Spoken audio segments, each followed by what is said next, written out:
वृंदावन आध्यात्मिक जगत में वृंदावनी रसोपासना को पहचान दिलाने वाले हरित्रयी संतों में से एक रसोपासक संत हरिराम व्यास जी के 514वें प्रादुर्भाव दिवस पर प्राचीन भजन स्थली किशोर वन में विविध धार्मिक और सांस्कृतिक अनुष्ठानों का आयोजन किया जा रहा है। चतुर्दिवसीय महोत्सव का शुभारंभ रविवार को समाज गायन से हुआ। इस संबंध में विस्तृत जानकारी देते हुए प्राचीन भजन स्थली किशोर वन के सेवाधिकारी जय किशोर गोस्वामी ने बताया कि कीर्तिनंदिनी श्री राधा रानी की प्रिय सहचरी विशाखा सखी का अवतार कहे जाने वाले रसोपासक संत हरिराम व्यास जी ने किशोर वन को अपनी साधना स्थली बनाते हुए ठाकुर जुगल किशोर जू महाराज का प्राकट्य किया था।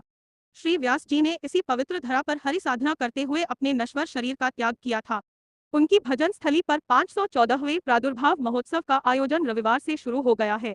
प्रातःकाल रसिक संतों द्वारा व्यासवाणी के समाज गायन के उपरांत प्रख्यात भजन गायक JSR मधुकर द्वारा अपने समूह के साथ सुमधुर भजन प्रस्तुत किए, जिसको भक्तों ने भरपूर आनंद उठाया।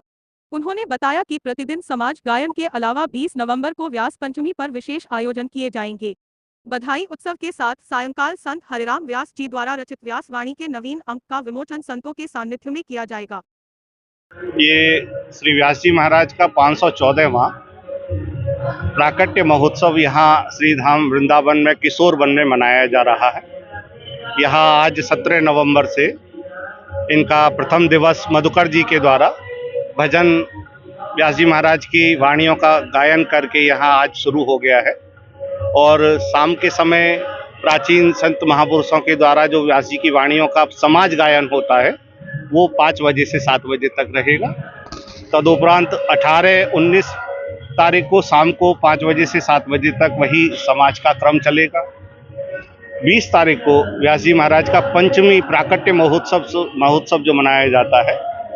श्री व्यास जी महाराज वृंदावन की रसोपासना में विशाखा सखी के अवतार के रूप में चैतन्य महाप्रभु के वृंदावन आगमन के उपरांत जब सभी रसिक महापुरुषों का आगमन हुआ, स्वामी श्री हरिदास जी, हरिवंश जी, रूप सनातन गोस्वामी, जीव गोस्वामी, तभी व्यास जी महाराज ओरछा से पधारे और यहाँ किशोर वन में आपकी साधना स्थली रही। यही ठाकुर युगल किशोर जी का प्राकट्य हुआ युगल कूप से। तो 20 तारीख का जो 20 नवंबर का कार्यक्रम है व्यास जी का प्राकट्य महोत्सव, उसी दौरान शाम के समय में अब की बार व्यास जी की वाणी की बड़ी लोगों के बीच में थोड़ी सी कमी खल रही थी। बहुत लंबे समय से उसका प्रकाशन नहीं हो पा रहा था, तो व्यास जी का अपने किशोर वन से ही, उनके प्राचीन स्थान से ही उसका पुनः प्रकाशन किया जा रहा है।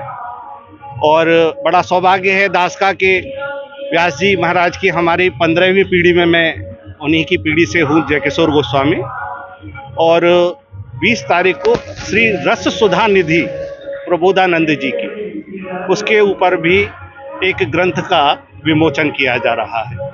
तो व्यास जी महाराज ने तो सभी संत महापुरुषों को अपना कुटुंब माना है। इतनो है सब कुटुंब हमारो, नेम घना अरुनामा पीपा और रैदास चमारो, इतनो है सब कुटुंब हमारो। तो वृंदावन की रसोपासना का यही मुख्य मैसेज है सभी भक्तों के लिए कि यहाँ जितने सब भक्तों के स्थान हैं, मंदिर हैं, प्राचीन निकुंज हैं, उन्हें थोड़ा सा संभाला जाए, उनकी थोड़ी देख रेख करी जाए, उनको जाकर के दर्शन और उसका अवलोकन किया जाए, क्योंकि यही वृंदावन की रसोपासना का मुख्य अंग है। ये लताएं नहीं होंगी तो ब्रज का स्वरूप नहीं होगा। सभी से यही आग्रह है कि भैया खूब आओ श्री धाम में, उत्सव में सभी लोग सम्मिलित हों। जय जय श्री राधे।